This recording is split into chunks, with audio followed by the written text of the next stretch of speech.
Okay, so good morning, good afternoon, or good evening. Wherever you are in the part of this world, I hope you are doing well. So for today, we are asked to do a screencast of our week 3. Yes, we are asked to create a video wherein we are going to tell something about our week 3.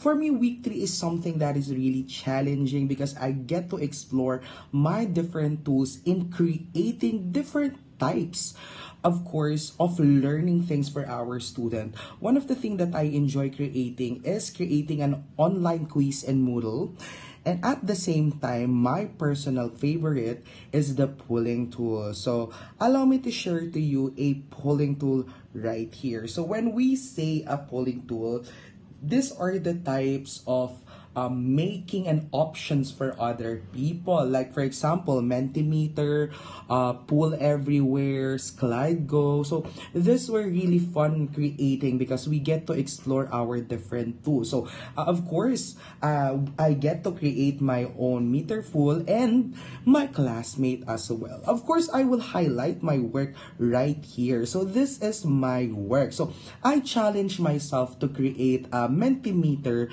using a phone. That's why I am also doing a screencast using my phone. So for my Mentimeter, the question that I create is, what is your energy level? Because most of the time when I was teaching, this is the question that I always lay out to my student.